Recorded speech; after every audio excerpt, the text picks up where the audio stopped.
Hello बच्चों, good morning. This is Rajesh Kumar Ravi and welcome to Rapid Academy. तो बच्चों, आज हम लोग आपके लिए क्लास जो दिया हुआ है आपका कंपटीशन एग्जाम में, वो फिजिक्स का पार्ट है वर्क एंड एनर्जी।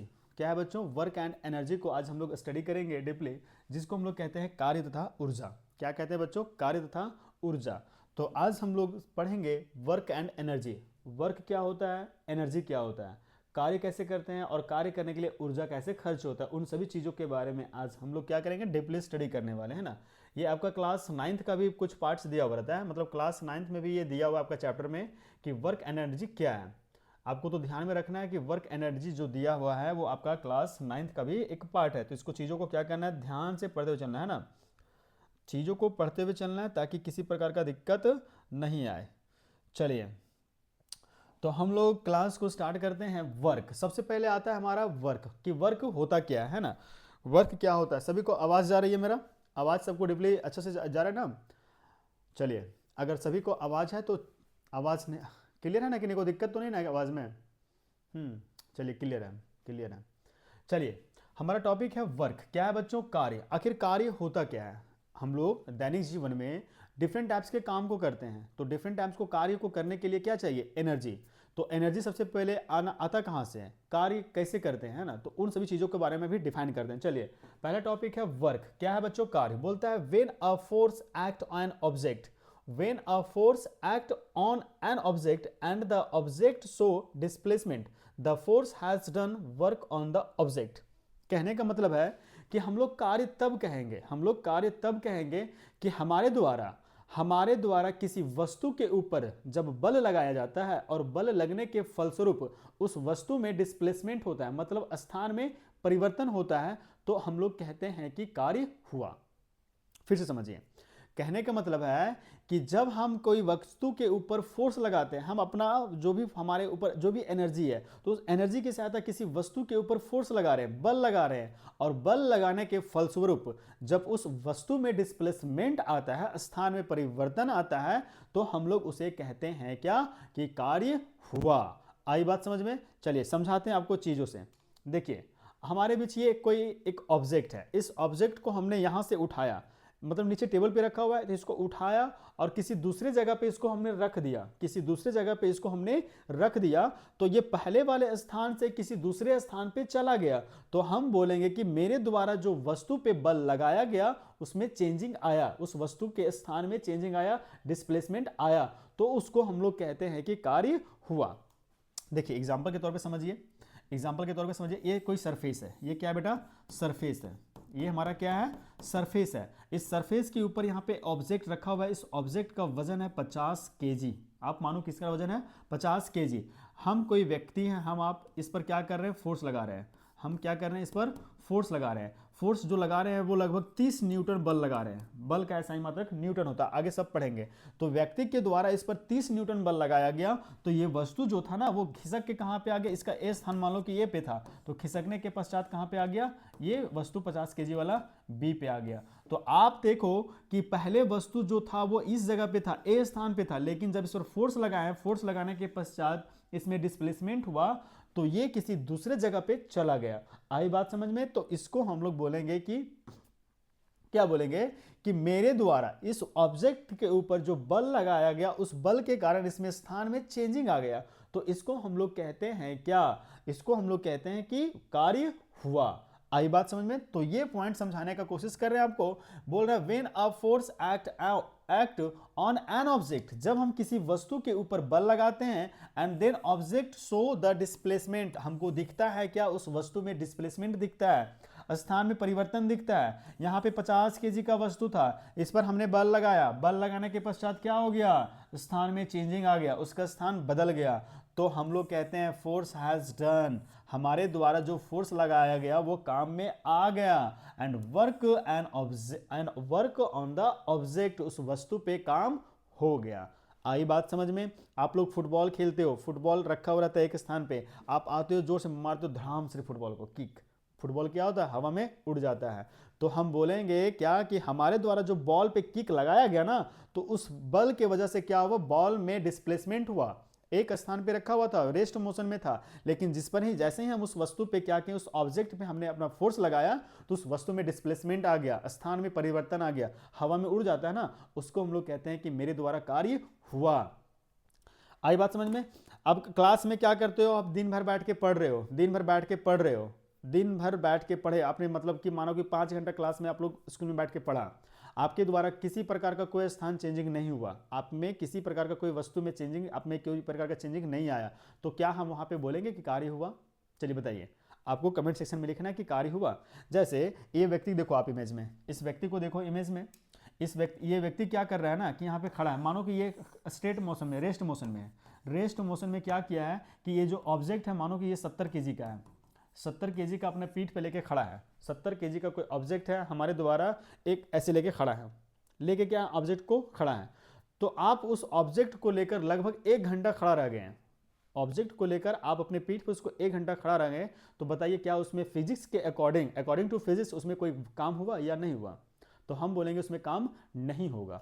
क्यों नहीं होगा? क्योंकि वस्तु को तो हम अपने सिर पे लेके खड़ा है, ना स्थान चेंजिंग हो रहा है ना और कुछ हो रहा है, उसमें किसी प्रकार का कोई चेंजिंग नहीं आ रहा है, तो उसमें हम लोग बोलेंगे कि हमारे द्वारा उसमें किसी प्रकार का कार्य नहीं हुआ। लेकिन बेटा क्या होता है कि हमारे द्वारा उसमें एनर्जी लॉस होता है, ऊर्जा खर्च होता है, तो ऊर्जा जो खर्च होता है तो ऑब्जेक्ट को लेके खड़ा है, तो वस्तु में किसी प्रकार का कोई डिस्प्लेसमेंट ही नहीं हुआ, स्थान में परिवर्तन ही नहीं हुआ, तो इसीलिए हम लोग उसमें बोलते हैं कि वर्क नहीं दिखा, वर्क नहीं हुआ, भले हमारा एनर्जी कितना भी लॉस हो जाए। तो फिजिक्स कहता है कि वस्तु कार्य हम तभी कहेंगे जब वस्तु के आकार स्थिति में परिवर्तन हो, तो अब हम बोलेंगे कि कार्य हुआ है। अब हम ये दीवार है, ये वॉल है, आप वॉल पे क्या करो, दिन भर उसको फोर्स लगा रहे हो, बल लगा रहे हो, तो दीवार गिरेगा? नहीं गिरेगा, क्योंकि दीवार भी हमारे ऊपर उतना ही फोर्स लगाता है, अप्लाइड करता है ना, तो हमारा बल उससे अधिक होना चाहिए। अगर हम दीवार पे फोर्स लगा रहे हैं तो हमारा बल दीवार का जो हमारे ऊपर फोर्स लगा रहा है उसके ऊपर से हमारा बल एक्स्ट्रा होना चाहिए,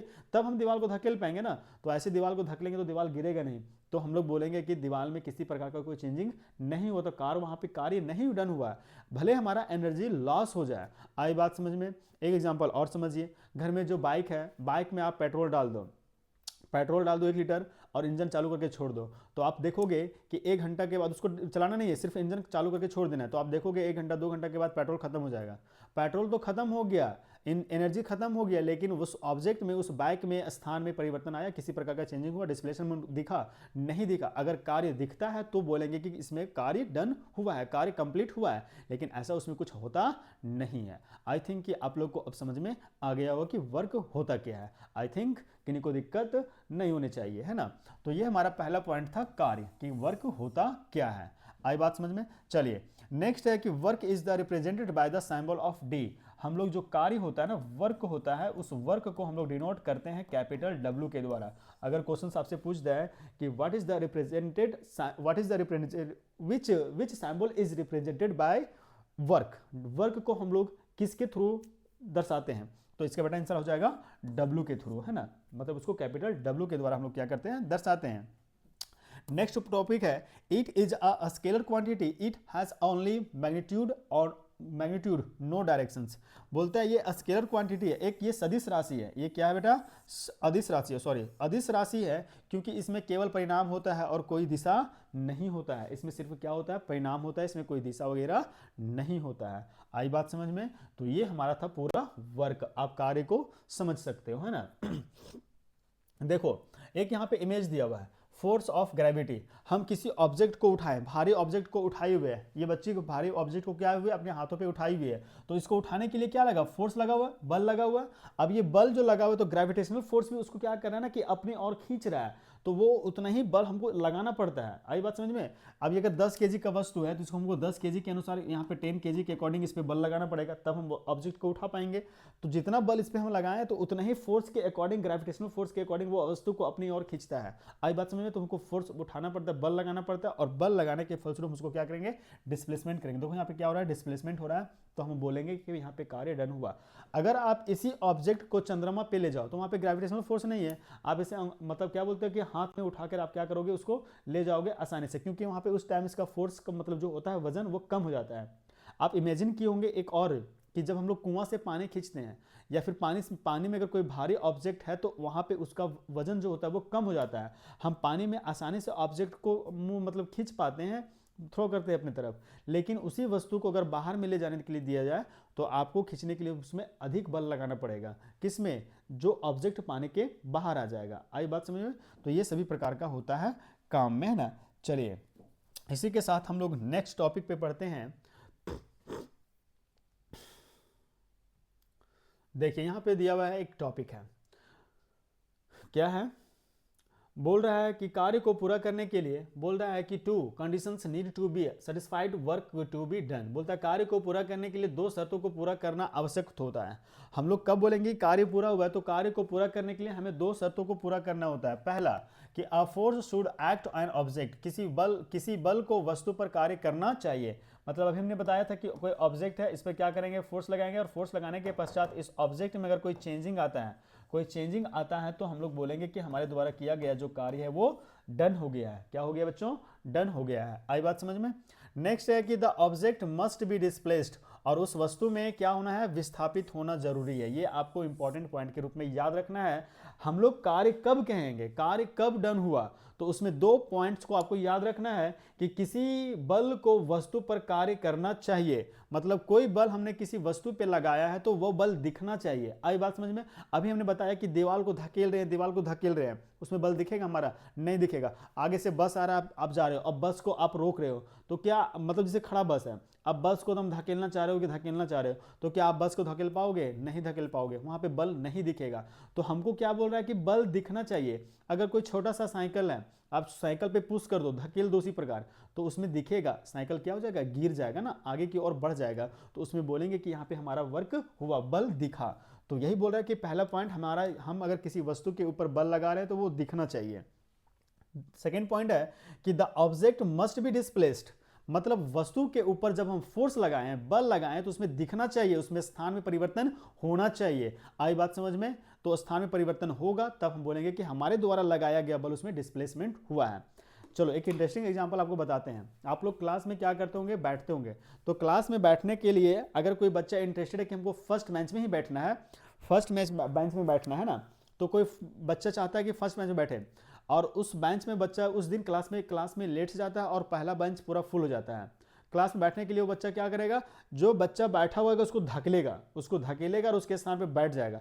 अगर वो धकेलने में कामयाब हो जाता है, जब उस पर फोर्स लगाता है, और फोर्स लगाने के पश्चात वो जो पहले से बैठा हुआ बच्चा अगर वो खिसक जाता है, स्थान में चेंजिंग आ जाता है, मतलब आगे की ओर चला जाता है, तो उस पर बोलेंगे कि जो मतलब उस बच्चे के द्वारा उस पर जो बल लगाया गया वो उसमें दिखा, उसका स्थान चेंजिंग हो गया, तब जाके वो बैठ पाता है। अगर कोई मोटा बच्चा रहे और पतला बच्चा उसको धकेले तो गिरेगा, बेचारा जो पतला बच्चा होगा वही गिर जाएगा उल्टा में, है ना। क्योंकि मोटा बच्चा का जो उसका वजन होगा, उसका जो बल होगा वो ज़्यादा होगा, और उसके अकॉर्डिंग जो पतला बच्चा होगा उसके पास बल कम होगा, तो वो वहाँ पे दिखेगा नहीं दिखेगा। आई बात समझ में?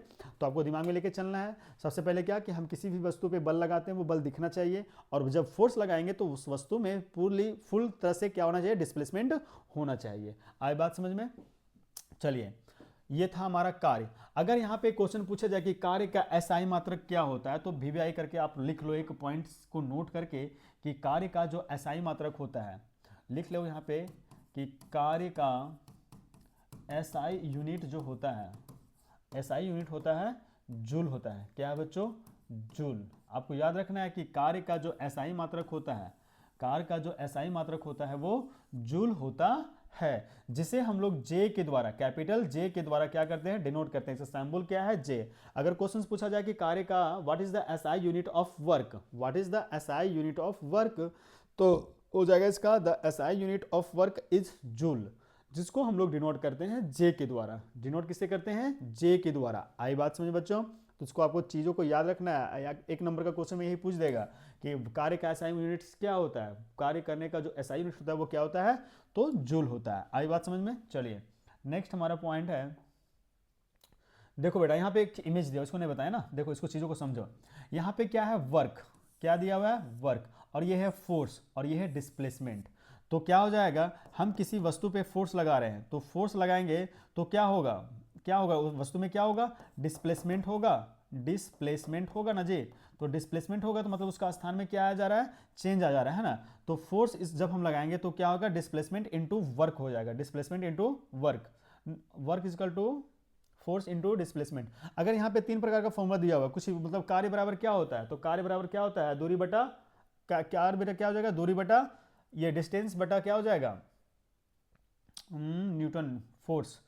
हम लोग भी पढ़े ना, चाल बराबर क्या होता है, दूरी बटा समय, चाल बराबर क्या होता है, दूरी बटा समय होता है।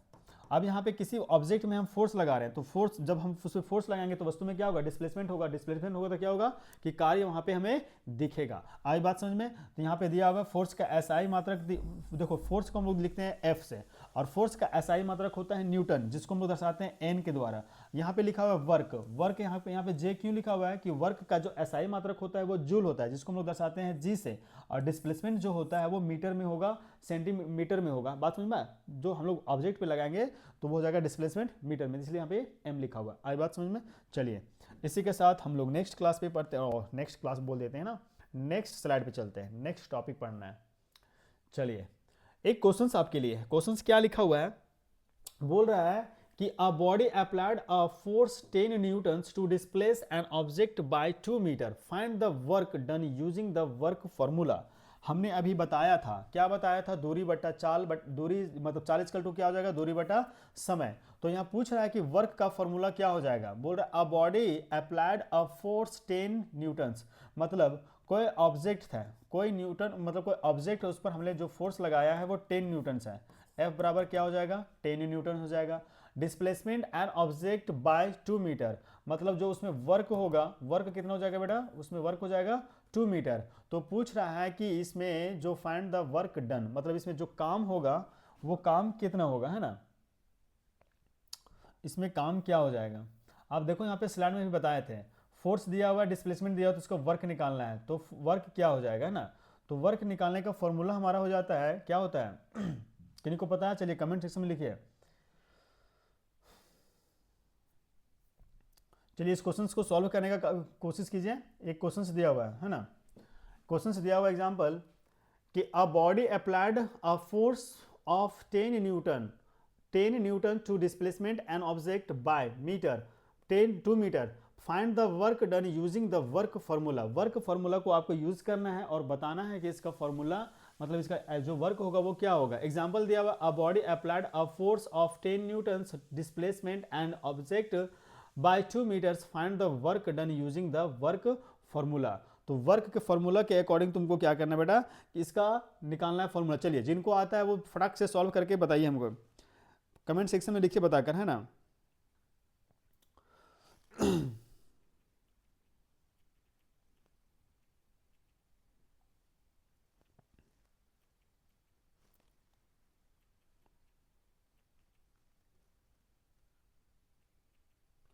चलिए जिनका आंसर आ जाएगा वो बताइए जल्दी का, है ना।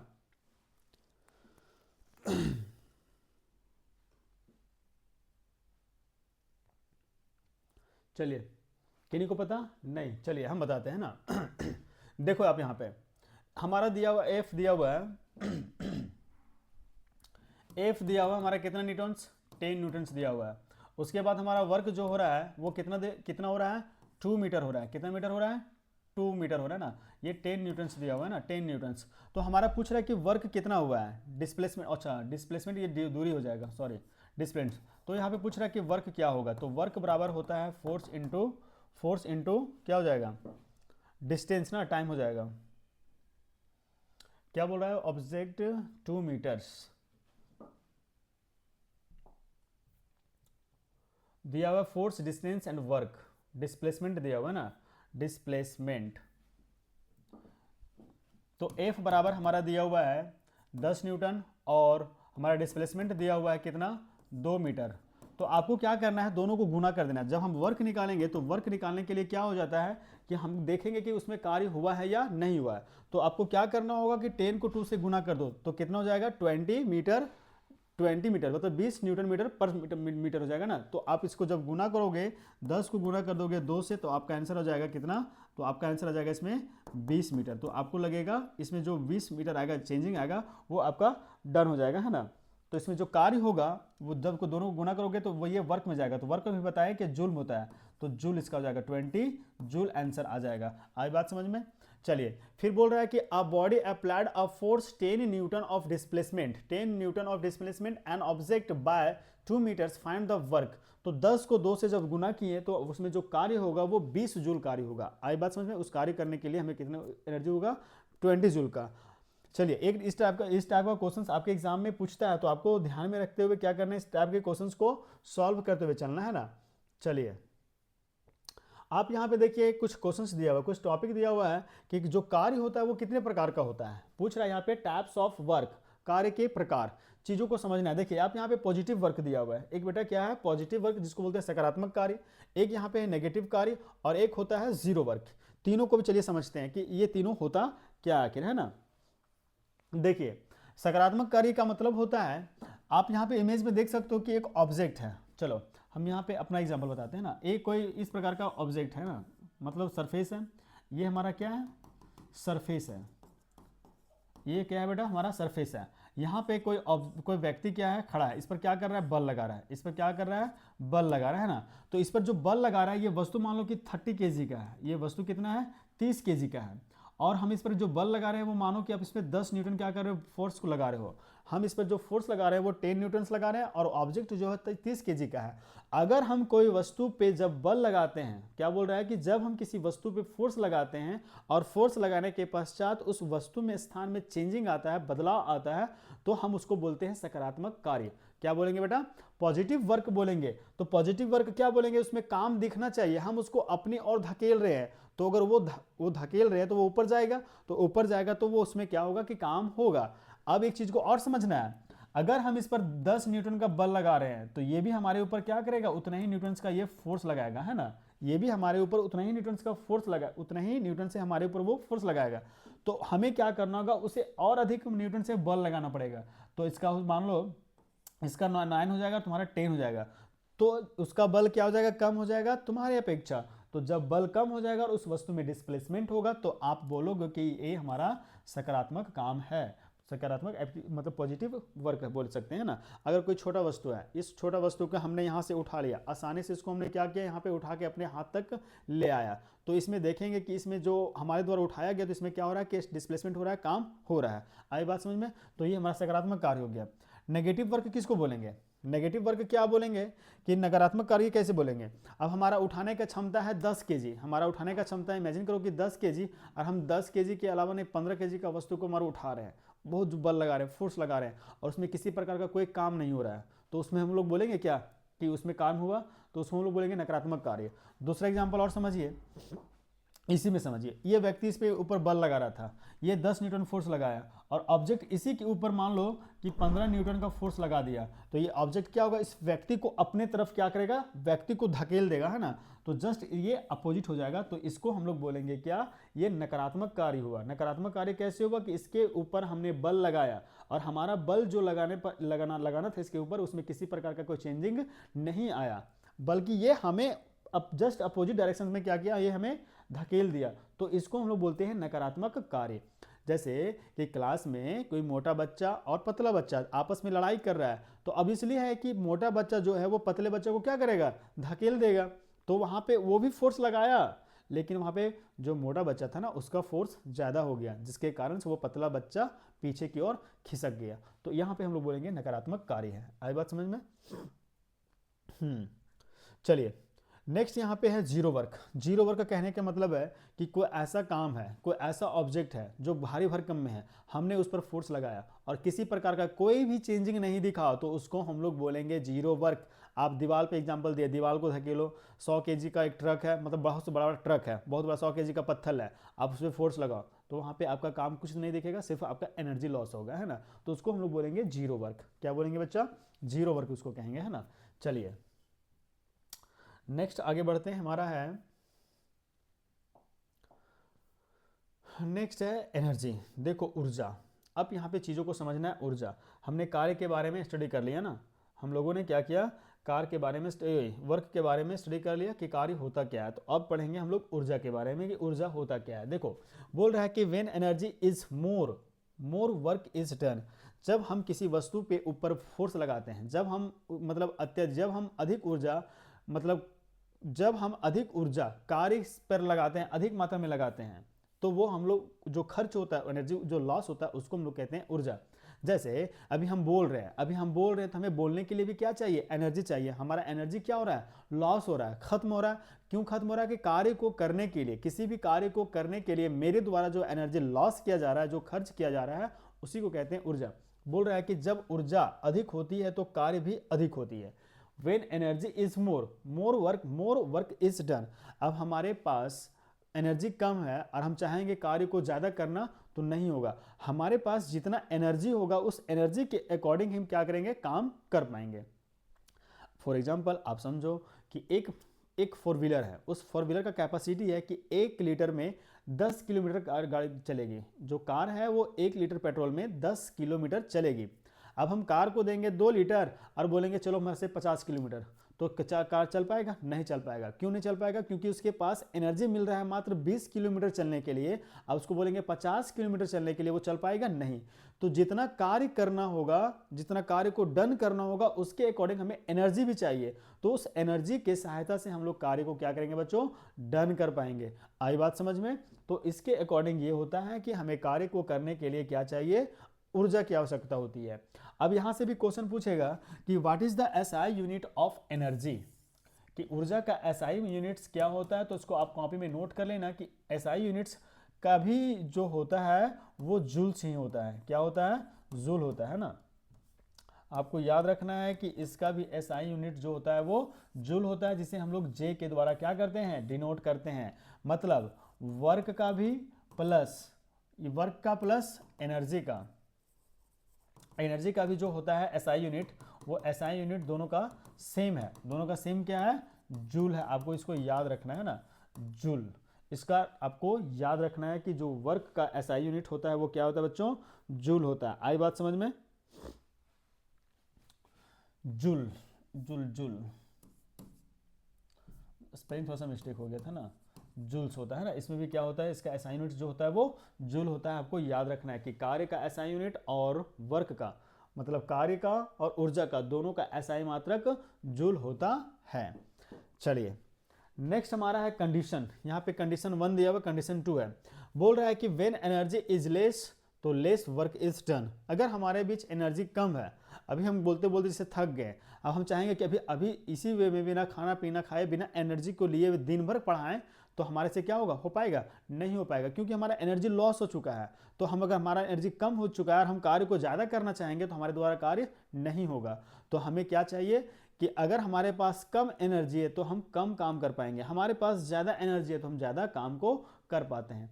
आप लोग सुबह में खाना खा के स्कूल जाते हो, 3 या 4 बेल पढ़ते हो। पढ़ने के पश्चात फिर आपके लिए क्या होता है, आधा घंटे का लंच होता है। तो मीन्स जो आपने सुबह खाना खाया वो 4 बेल में, मतलब 2 से 3 घंटा में उस खाना एनर्जी को आपने क्या किया, लॉस कर दिया। आपने लिखा, क्लास में बैठा, क्लास में हल्ला किया, बात किया, तो एनर्जी क्या हुआ, लॉस हो गया।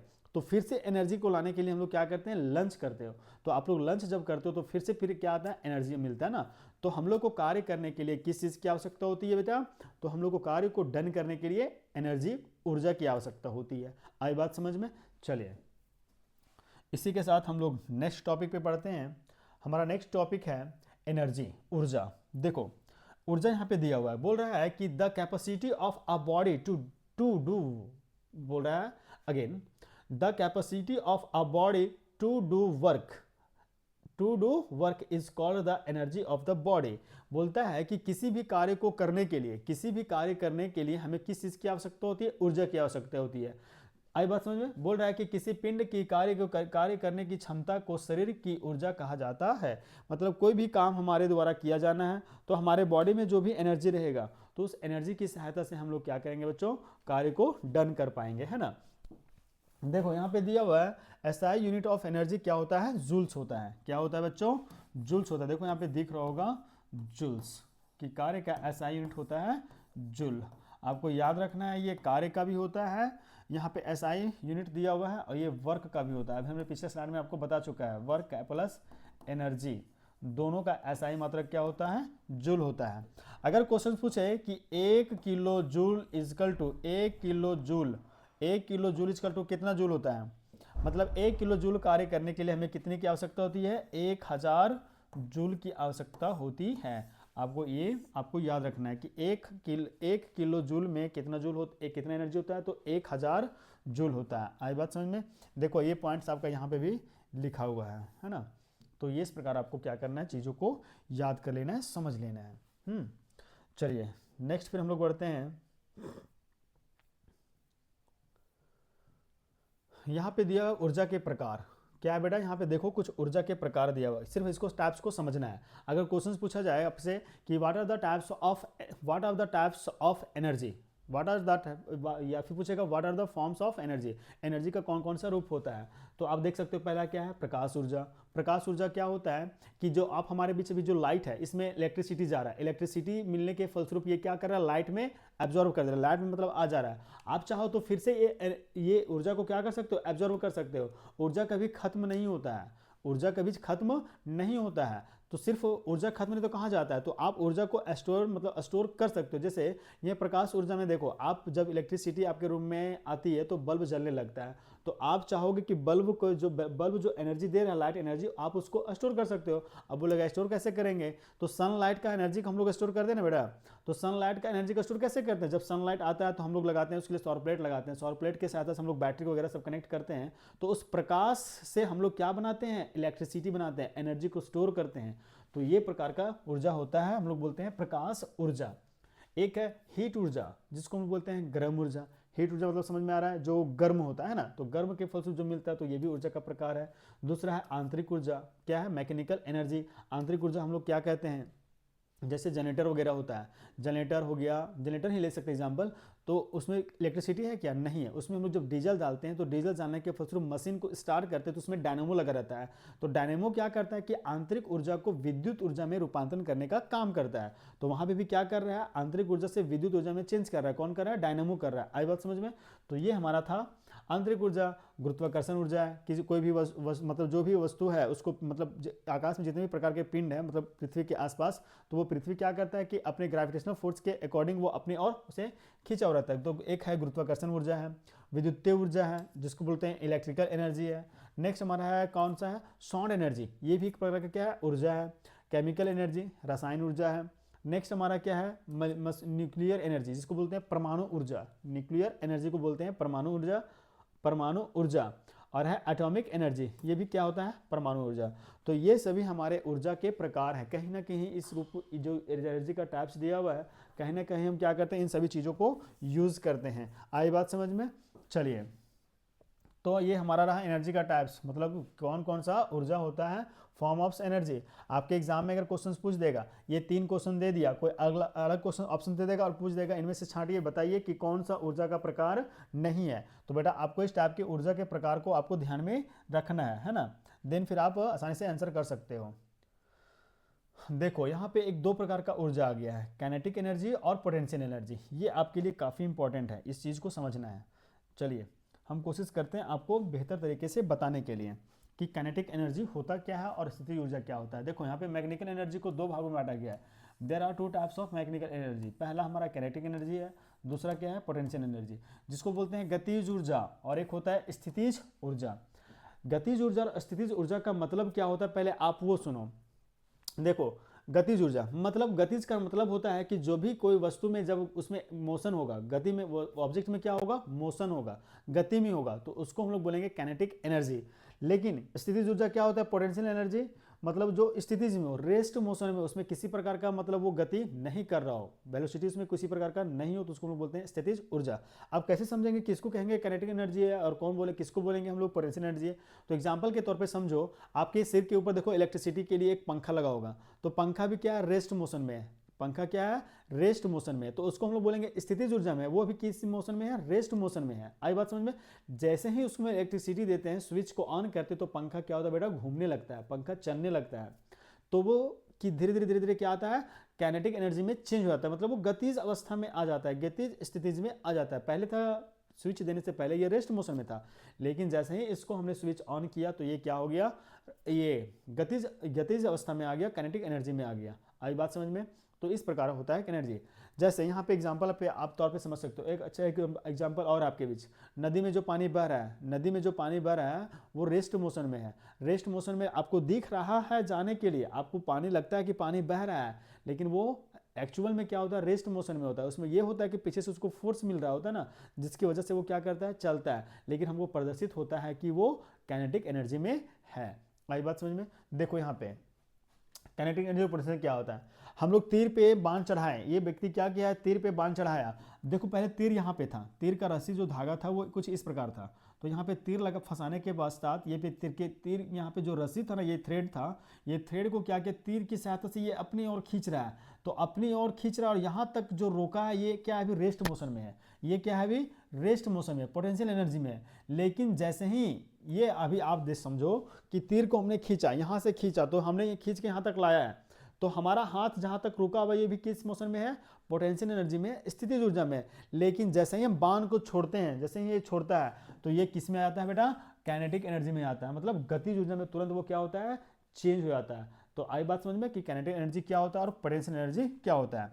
एग्जाम्पल आपका और समझो, यहाँ पे एक लकड़ी है, लकड़ी में एक कील लगा हुआ है, हम लोग हैमर से क्या करते हैं, इसको हथौड़ा से क्या करते हैं, पीटते हैं। तो हथौड़ा मारने के लिए हम लोग क्या करते हैं, हाथ को पीछे ले जाते हैं, तो हाथ को पीछे ले गए और जहां तक ये रुका पीछे जाके, और फिर अचानक जहां पे आएगा, तो यहाँ ये डिस्टेंस से ये डिस्टेंस, मतलब समझो कि यहाँ से मारने के लिए ऑब्जेक्ट को हमने हाथ को पीछे ले गया।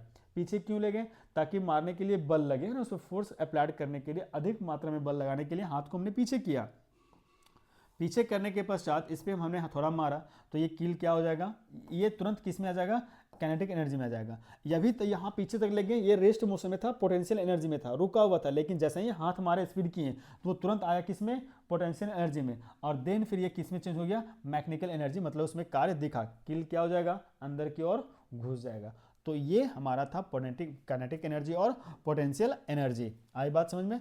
देखो यहाँ पे दिया हुआ है कि किसी वस्तु की गति के कारण उत्पन्न ऊर्जा को, किसी वस्तु की गति के कारण उत्पन्न ऊर्जा को गतिज ऊर्जा कहते हैं।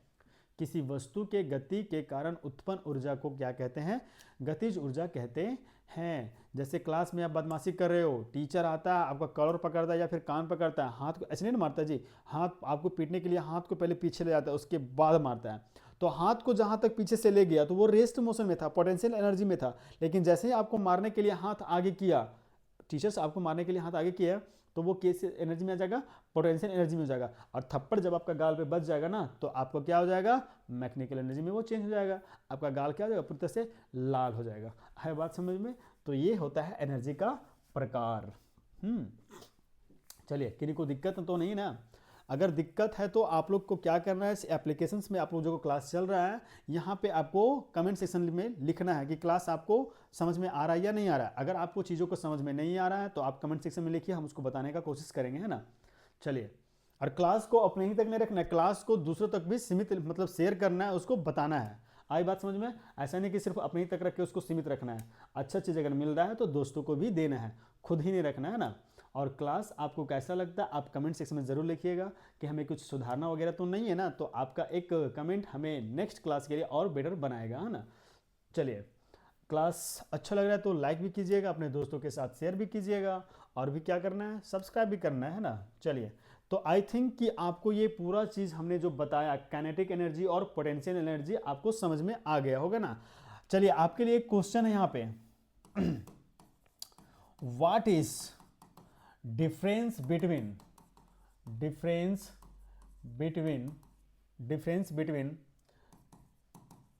kinetic energy and potential energy। आपको ये क्वेश्चंस बना करना है, आपको कॉपी में करना है, डिफरेंस करना है कि काइनेटिक एनर्जी और पोटेंशियल एनर्जी में अंतर क्या है। 3 से 4 अंतर लिखना है इसमें, आपको जो डिफरेंस लिखना है वो 3 से 4 डिफरेंस लिखना है कि what is the difference between kinetic energy and potential energy, आपको बताते हुए चलना है। बात समझ में आया? अगर आपको समझ में आ गया तो ऑनवर्ड लिखना है, समझ में आया? कभी भी रटा रटाया चीज़ साइंस में नहीं करना है। हम आपको जो चीज़ बताएं, आपका दिमाग जो काम कर रहा है उसके अकॉर्डिंग आंसर करना है। ऐसा नहीं कि क्लास में जो टीचर लगा लिखवाया आपका नोट्स उसी को हूबहू छापना है और रटने का समझना है। तो बेटा आपको अगर बनना होगा डॉक्टर तो बन जाओगे टीचर। इसलिए क्या करना है, अपना दिमाग का यूज़ करना है, आपको अपने अनुसार ऑनवर्ड में आंसर को करना है। आप जो समझोगे उस चीज़ को आपको समझाना है कॉपी में, रटा हुआ चीज़ छापना नहीं है। हाँ, तो ऐसा नहीं कि सब कुछ डिफरेंट लिख देना है, मिला जुला हुआ चीज़ लिखना चाहिए। कि अगर पूछा काइनेटिक एनर्जी के बारे में तो आपको जो समझ में आया है तो काइनेटिक एनर्जी के बारे में ही लिखना है। ऐसा नहीं कि किसी यहाँ पे फोर्स के बारे में आप लिख दोगे। आया बात समझ में? तो जो चीज़ आपको समझ में आता है तो ऑनवर्ड लिखने का कोशिश करना है, खुद से लिखने का कोशिश करना है ना। मेरा नोट्स छापने का कोशिश नहीं करना है, खुद का तैयारी करना है। तो आपको दिमाग आपका अपना लगेगा। आया बात समझ में? अगर मेरा पढ़ाया हुआ चीज़ समझ में आता है तो आप अपने दिमाग को यूज़ करके अपने अकॉर्डिंग नोट्स को तैयार कर सकते हो, है ना। चलिए, यहाँ पे भी एक और पॉइंट्स लिखा हुआ है। पॉइंट्स ये लिखा हुआ है, बोल रहा है कि the energy possessed by a body due to its position or shape is called a potential energy. कहता है कि किसी पिंड में उसकी स्थिति या आकार के कारण, उसकी स्थितिज ऊर्जा कहलाती है। स्थितिज ऊर्जा क्या होता है? कोई भी पिंड मतलब कहने का ग्रह, जैसे पृथ्वी को ही मान लो। अर्थ हमारा क्या है कि रोटेशंस करता है। पृथ्वी क्या करता है कि अपने अक्ष पे घूमता है, जिसको हम लोग रिवोल्यूशन कहते हैं, रोटेशन कहते हैं। अपने अक्ष पे घूमता है उसको हम लोग क्या कहते हैं? घूर्णन कहते हैं। और जब पृथ्वी सूर्य के चारों ओर घूमता है उसको हम लोग कहते हैं रिवॉल्यूशन, परिक्रमा कहते हैं। तो पृथ्वी जो अपने अक्ष पे घूम रहा है तो वो भी क्या है? एक पोटेंशियल एनर्जी में, गतिज ऊर्जा में है। पृथ्वी जो होता है लगभग अपने अक्ष पे, मतलब 1 घंटा में 1 आवर में लगभग हमको लगता है कि 1670 किलोमीटर के आसपास, 1670 किलोमीटर के पास, नॉट एग्जैक्टली, ये एग्जैक्टली नहीं है लेकिन 1600 के आसपास वो क्या है कि 1 घंटा में पृथ्वी अपने अक्ष पे 1600 मतलब 1670 किलोमीटर वो क्या करती है? 1 मिनट में शायद चक्कर लगाती है। 1 मिनट या 1 घंटा होगा, इसको देख लेंगे, बताएंगे। लेकिन इतना स्पीड से पृथ्वी क्या कर रहा है? अपने अक्ष पे ये घूमने का काम कर रहा है। फिर भी हम लोग को लगता है कि हम लोग क्या है? रेस्ट मोशन में। तो बेटा हम लोग रेस्ट मोशन में हम लोग को प्रतीक हो रहे हैं, लेकिन हम लोग किस पृथ्वी के अगर साथ में है तो क्या हम लोग ये काइनेटिक एनर्जी में है।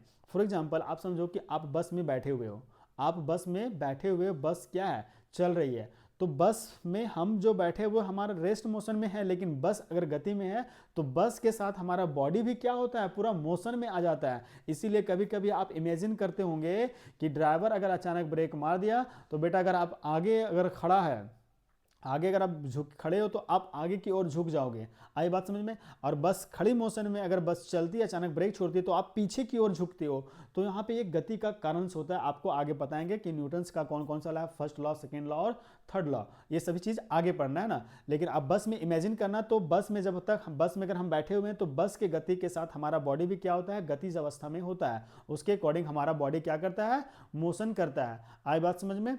चलिए, इसीलिए हम कभी कभी आगे झुक जाते हैं और कभी कभी पीछे झुक जाते हैं। चलिए, ये था हमारा, ये क्या था? काइनेटिक एनर्जी और पोटेंशियल एनर्जी। आई थिंक कि आपको ये चीज़ समझ में आ गया होगा अच्छे तरीके से, है ना। चलिए नेक्स्ट हम लोग बढ़ते हैं। नेक्स्ट हमारा है ग्रेविटेशनल पोटेंशियल एनर्जी, जिसको हम लोग कहते हैं गुरुत्वाकर्षण संभावित ऊर्जा। बोलता है when an object is resist through a high work is said to be done on it against gravity. बोलता है जब किसी वस्तु को ऊंचाई से उठाया जाता है तो उस पर गुरुत्वाकर्षण के विरुद्ध किया गया कार्य कहा जाता है। गुरुत्वाकर्षण के विरुद्ध कार्य कब किया जाएगा? हमने कोई भारी भरकम वस्तु को क्या किया? जस्ट उसके विरुद्ध ऊपर उठाया, तो हमने ऊपर तो उठा रखा है, लेकिन ग्रेविटेशनल फोर्स को उसको क्या करना है? अपनी और अट्रैक्टिव कर रहा है, अपनी और उसको खींचने का काम करता है। आई बात समझ में? तो ये हमारा ग्रेविटेशनल फोर्स। चलिए, आपको 2 क्वेश्चंस बताना है ग्रेविटेशनल फोर्स में। आपको 2 बताना है कि जो कैपिटल जी होता है इसका मान क्या होता है और स्मॉल जी का मान क्या होता है। ये आपको कमेंट सेक्शन में लिख के बताना है। चलिए, ग्रेविटेशनल फोर्स में बड़ा जी और छोटा जी का मान क्या होता है? कुछ मान होता है इसमें, है ना। ये मान को आपको बताना है ग्रेविटेशनल फोर्स में कि ग्रेविटेशनल फोर्स में कैपिटल जी और स्मॉल जी का मान क्या होता है ना। चलिए, पॉइंट समझ में आ गया। सेकेंड पॉइंट है कि द एनर्जी पासेस्ड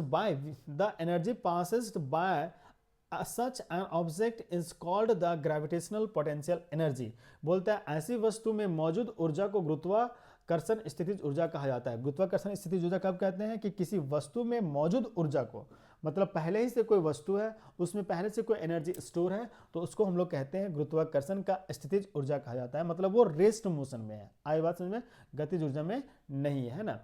नेक्स्ट हमारा जीपीई, जिसको बोलते हैं क्या, work is done in raising a body from the ground to a point again gravity, मतलब किसी पिंड को गुरुत्वाकर्षण के विरुद्ध जमीन से एक बिंदु तक ऊपर उठाने में किया गया कार्य क्या कहलाता है, जीपीई कहलाता है। मतलब कोई ऑब्जेक्ट हमने यहाँ पे रखा है, उस ऑब्जेक्ट का वजन है 20 केजी और उस वस्तु को हमने क्या किया, ऊपर उठा के ले गया, ऊपर उठा के रखा है, तो जस्ट हम लोग ग्रेविटेशनल मतलब गुरुत्वाकर्षण के विरुद्ध काम कर रहे हैं, उसके विपरीत काम कर रहे हैं। विपरीत कहने का मतलब हो गया कि वो भी ग्रेविटेशनल फोर्स के कारण वो अपनी ओर आकर्षित करता है और जस्ट उसके अपोजिट में हम लोग क्या कर रहे हैं, उसको खड़ा करके रखते हैं, खींच के रखते हैं। आई बात समझ में, तो ये हमारा हो गया ग्रेविटेशनल फोर्स। एग्जाम्पल के तौर पर बताएं, आप क्लास में जब बैठते होंगे ना, तो क्लास में आप बैठे हो, क्लास में टीचर है, तो आप टीचर का डर से, टीचर के अगर टीचर भयानक वाला मारता पीटता होगा ना, तो आप टीचर के डर से क्या क्लास से बाहर जा सकते हो, नहीं जा सकते हो।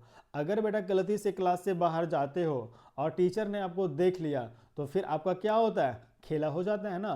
तो मतलब वहाँ पे कहने का मतलब ये है कि टीचर्स आपको क्या करता है, क्लास में आपको खींचे हुए रखता है, आपको अट्रैक्शन किए हुए रहता है। ठीक उसी प्रकार गुरुत्वाकर्षण क्या होता है कि जो भी ऑब्जेक्ट होता है ऊपर, हमको ऊपर अगर जमीन के ऊपर बिंदु तक ले जाते हैं, उठाने का कार्य करते हैं, तो गुरुत्वाकर्षण के विरुद्ध में होता है। आई बात समझ में, इसीलिए उसको हम लोग कहते हैं जेपीई। आई थिंक कि आपको ये समझ में आ गया कि ग्रेविटेशनल पोटेंशियल एनर्जी क्या होता है। जीपीई का पूरा नाम रखना है आपको। हाँ, यहाँ पे लिखा हुआ है जीपीई ना, तो जीपीई का होता है, देखो यहाँ पे लिखा हुआ है ग्रेविटेशनल पोटेंशियल एनर्जी, नाम रखना है ग्रेविटेशनल पोटेंशियल एनर्जी। अगर पूछ दे गुरुत्वाकर्षण संभावित ऊर्जा क्या होती है, तो ये आपको याद रखना है कि जेपीई का पूरा नाम क्या होता है, ग्रेविटेशनल पोटेंशियल एनर्जी होता है। आई थिंक कि आप लोग को ये चीज़ सभी कुछ समझ में आसानी से आ रहा है, किन्हीं को दिक्कत नहीं हो रहा है ना। चलिए नेक्स्ट हम लोग बढ़ते हैं, हमारा है law of conservation energy. Law of conservation energy, law of conservation energy का कहने का मतलब है कि ऊर्जा संरक्षण नियम, ऊर्जा का संरक्षण नियम क्या कहता है, ऊर्जा का जो संरक्षण नियम है वो हमें क्या कहता है ना, उस चीज़ को भी पढ़ना है। बोल रहा है एनर्जी ट्रांसफॉर्मेशंस, एनर्जी ट्रांसफॉर्मेशंस। देखो यहाँ पे दिया हुआ है केमिकल्स को, आइसक्रीम है, आइसक्रीम खाने के बाद मोशन क्या हो जा रहा है, मोशन में आ जा रहा है। यहाँ पे दिया हुआ रेडिएंट, रेडिएंट के बाद क्या है, ये केमिकल में चेंज कर जा रहा है। मतलब सनलाइट है, सनलाइट से क्या किया, कोई प्लांट्स एनर्जी को स्टोर किया तो वो पत्ता क्या हो जाता है, उसका हरा रहता है, प्लांट्स अपना भोजन बनाता है। आप देख सकते हो यहाँ पे केमिकल है, केमिकल मतलब पेट्रोल है। पेट्रोल कहने का मतलब कि जब गाड़ी में पेट्रोल डालते हैं, गाड़ी में पेट्रोल या डीजल डालते हैं, तो जब इसको डीजल या पेट्रोल डालते हैं तो डीजल और पेट्रोल डालने के फलस्वरूप ये क्या करता है बेटा, एनर्जी में चेंज आता है, मोशन में आ जाता है। आया बात समझ में। यहाँ पे रेडिएंट है, सनलाइट है, सनलाइट मिलने के बाद ये केमिकल में चेंज कर रहा है। यहाँ पे केमिकल में है तो ये केमिकल खाया कौन, बच्चा, क्या दौड़ने लगा, साइकिल से ये चलने लगा, इसको एनर्जी मिल रहा है। तो यहाँ बोल रहा है एनर्जी ट्रांसफॉर्मेशन। एनर्जी ट्रांसफॉर्मेशन का मतलब है कि हम अपने बॉडी में एनर्जी को लेते हैं और उस एनर्जी को लेने के फलस्वरूप हम एनर्जी को यूज़ करते हैं, कहीं पे उसको दिखाते हैं, काम करने में, मतलब कार्य को डन करने में काम करते हैं। अगर हम लोग एनर्जी में खाते हैं, फूड्स लेते हैं, रोटीज लेते हैं, ये फ्रूट्स वगैरह खाते हैं। अब हम लोग पेट्रोल पी लेंगे तो हम लोग काम कर पाएंगे क्या, नहीं कर पाएंगे, क्योंकि वो हमारा एनर्जी है ही नहीं है। अब इसको बोलेंगे ले बेटा तुम खाओ, क्या बोलते हैं, सेब और संतरा, तो ये चलेगा, नहीं चलेगा। कार को क्या चाहिए, ईंधन चाहिए, फ्यूल चाहिए, तो फ्यूल के मिलेगा तब ये क्या करेगा, कार अपना एनर्जी मतलब मोशन में आएगा, डिस्टेंस को ट्रैवल करेगा। बात समझ में। तो जितने भी ऑब्जेक्ट हैं सबको एनर्जी अलग अलग फॉर्म में क्या होता है, मिलता है। तो वो अलग अलग फॉर्म में एनर्जी लेके क्या आते हैं, मोशंस को करते हैं। आई बात समझ में। यहाँ पे है इलेक्ट्रिकल। अब पंखा पे हम पंखा देख रहे हो, मोबाइल देख रहे हो, टीवी, फ्रिज, कूलर वगैरह, ये सब का एनर्जी क्या है, इलेक्ट्रिसिटी है। इसको इलेक्ट्रिसिटी मिलेगा तब ये क्या करेगा, अपना कार्य को डन करेगा। अब हमको क्या बोलते हैं, फाइन को, फ्रिज को, कूलर को आपके आसपास में है, उसको आप एनर्जी उसके अकॉर्डिंग एनर्जी नहीं दोगे तो वो क्या चलने सकेगा, नहीं चल पाएगा ना, वो कार्य को डन नहीं कर पाएगा। तो यही बता रहा है कि हर एक का एनर्जी ट्रांसफॉर्मेशन का सेपरेट किया हुआ रहता है, अपना अपना ट्रांसफॉर्मेशन होता है ना। देखो यहाँ पे नेक्स्ट टॉपिक है कि energy can nether be created और नॉर डिस्ट्रॉयड। बोलता है ऊर्जा को ना ही तो हम लोग बना सकते हैं और ना ही खर्च कर सकते हैं। ऊर्जा को हम लोग ना ही तो बना सकते हैं और ना ही क्या कर सकते हैं बेटा, इसको खर्च कर सकते हैं ना। इस पॉइंट को याद रखना है। Energy can nether be created और डिस्ट्रॉयड, ना ही हम लोग ऊर्जा को बना सकते हैं और ना ही ऊर्जा को खर्च कर सकते हैं, अकॉर्डिंग टू दिस लॉ। आई बात समझ में। नेक्स्ट बोलता है it can only be transformation from to another. सिर्फ ये क्या होता है, एक रूप से दूसरे रूप में क्या होता है, ट्रांसफॉर्मेशन होता है, क्योंकि ऊर्जा कभी ना तो बनता है और ना ही कभी खत्म होता है। सिर्फ इसको हम लोग एक रूप से दूसरे रूप में क्या करते हैं, चेंज करते हैं। जैसे अब इसको इलेक्ट्रिकल एनर्जी मिला, इसको इलेक्ट्रिक मिला, बल्ब को हमने इलेक्ट्रिकल एनर्जी दिया तो वो किस चीज में कर देगा, लाइट एनर्जी में चेंज कर देगा। तो एक फॉर्म से दूसरे फॉर्म में क्या किया बेटा, वो चेंज कर दिया। बस बात समझ में आया। बल्ब जल रहा है, बल्ब यहाँ पे है, तो बल्ब को हमने इलेक्ट्रिक एनर्जी दिया है ना, इलेक्ट्रिक एनर्जी बल्ब को दिया, तो बल्ब को जब इलेक्ट्रिक एनर्जी वो पाया तो बल्ब में क्या आ गया, लाइट एनर्जी में वो क्या किया, चेंज कर गया। आई बात समझ में। तो इसको हम लोग बोलते हैं कि एक एनर्जी से दूसरे एनर्जी में सिर्फ ये चेंज करता है, कभी खत्म नहीं होता है ना। तो इस टाइप में भी सभी में होता है। नेक्स्ट बोलता है the total energy before and after transformation remain the same. मतलब बोलता है परिवर्तन से पहले और परिवर्तन का बाद, परिवर्तन से पहले और परिवर्तन का बाद कुल समान होता है। क्या बोलता है, कुल ऊर्जा समान होता है। ट्रांसफॉर्मेशन से पहले इलेक्ट्रिकल एनर्जी, जैसे इसमें इलेक्ट्रिकल एनर्जी आया, पंखा में इलेक्ट्रिकल एनर्जी आया, तो इलेक्ट्रिकल एनर्जी आया, जैसे ही आया तो वो जो पंखा ऊपर में दिख रहा है ना, तो सॉरी पंखा बोल रहे हैं, बल्ब जो दिख रहा है वो बल्ब में क्या किया, लाइट एनर्जी में चेंज कर दिया। तो दोनों में जो एनर्जी रहेगा वो कांस्टेंट रहेगा, सेम रहेगा। आई थिंक कि आपको ये स्लाइड समझ में आ गया कि ऊर्जा संरक्षण का नियम क्या कहता है। और यहाँ पे आपको जो स्लाइड्स यहाँ पे हमने दिखाया आपको, ये हमारा एनर्जी ट्रांसफॉर्मेशन। एनर्जी ट्रांसफॉर्मेशन का कहने का मतलब है कि हमने जो मतलब हर एक ऑब्जेक्ट का अलग अलग एनर्जी का रूप बना हुआ है, उस एनर्जी का यूज करके वो क्या करता है, अपने ट्रांसफॉर्मेशन को चेंज करता है, मोशंस वगैरह में लाता है, कोई खड़ा रहता है, क्या करता है, सबका अलग अलग बना हुआ है। आई बात समझ में। हाँ चलिए, तो ये था हमारा लॉ ऑफ कंजर्वेशन। तो हम लोग नेक्स्ट हमारा है, चलिए देखो बेटा, आज का क्लास हमारा यहीं समाप्त होता है। हमने वर्क एंड एनर्जी को पूरी तरीके से कर चुका है। अब इस क्लास में जो भी डॉट होगा आपको क्या करना है, कमेंट सेक्शन में लिखना है। आपको वीडियो को एक बार में अगर ना समझ में आए तो आप वीडियो को ध्यान से कंसंट्रेट करते हुए आराम से 1 से 2 बार देख सकते हो, तो चीज़ों को आपको आसानी से समझ में आएगा। आई बात समझ में। हमने अभी आपको फिजिक्स पढ़ाया है, रेस्ट मोशन में नहीं करना है। आप जब भी पढ़ोगे तो आपको क्या करना है, बॉडी को रेस्ट नहीं करना है, क्योंकि बॉडी के अंदर जो आलस है ना हमारे अंदर, वो आलस बहुत कमीना है। आलस जो है वो बहुत कमीना है। आपको पढ़ने के लिए नहीं बोलेगा, मतलब आपको बदमाशी करने के लिए बोलेगा, मतलब आपको गलत गलत कामों के लिए हमको क्या करता है, निर्देश करता है। लेकिन आपको क्या करना है, उसको कंट्रोल करना है। आप जिसको बोलेगा, हमें मस्तिष्क, हमारा मस्तिष्क जो बोलेगा ना, बोलेगा बेटा तुम सो जा, सो के पढ़ो, सो के बॉडी को रेस्ट दो। तो बॉडी मतलब मस्तिष्क को निर्देश दिया तुम्हारे बॉडी को रेस्ट दो, मतलब इसको काम करने के लिए बहुत जोर लगता है। तो आपको क्या करना है, उसको मेंटेन करना है। नहीं बेटा अभी सो के नहीं पढ़ना है, अभी मतलब सो के नहीं पढ़ना है, अभी बैठ के पढ़ना है। आई बात समझ में। तो इस प्रकार आपके अपने खुद को मोटिवेट करके क्या करना है, आपको स्टडी करना है। क्योंकि अगर आप बॉडी को रेस्ट दोगे तो रेस्ट देने के साथ क्या हो जाएगा, सो जाएगा। आपको लगता है ना कि हम कॉपी खोल लेंगे, सो लेंगे, उसके बाद पढ़ेंगे, तो ये आपके नुकसान है। बॉडी आपका रेस्ट मोशन में चला जाएगा और आप सो जाओगे, नींद में आ जाएगा। तो माइंड को कंट्रोल करना है, मन को कंट्रोल करना है। आप जिससे पढ़ रहे हो, आप पढ़ रहे हो, मोबाइल में मैसेज आ गया टनाक से, तो मन बोलेगा तुरंत, माइंड उसको कहेगा ए मैसेज आया, कोई मैसेज किया, देख उसको खोल के। तो आप फटाक से मैसेज खोलोगे, देखोगे, पढ़ना छोड़ दोगे। तो इस टाइप के आपको कंट्रोल करना है। मोबाइल को क्या करना है, नेट ऑफ कर दो, साइलेंट मोड में कर दो, उसके बाद मोबाइल को साइड में रख के क्या करना है, आपको स्टडी करना है ना।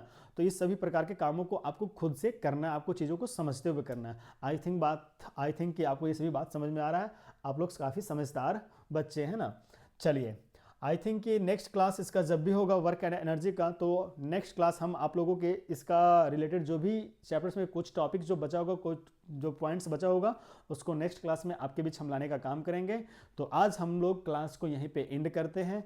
और ये आपका जो नोट्स वगैरह जो बना हुआ है, जितना भी PDF वगैरह है, ये आपके एप्लीकेशंस में डाल दिया जाएगा। आप वहाँ से इसको आसानी से नोट कर सकते हो और पढ़ सकते हो, है ना। चलिए, बाकी जो बच्चे चैनल पे नए हैं वो चैनल को सब्सक्राइब भी करना है और दोस्तों के साथ शेयर भी करना है ना। चलिए, तब तक के लिए सभी बच्चों को जय श्री कृष्ण, राधे राधे, है ना। क्लास को आज हम यहीं पे एंड करते हैं। जय श्री कृष्ण बच्चों, जय श्री कृष्ण सभी को, राधे राधे राधे राधे। चलिए।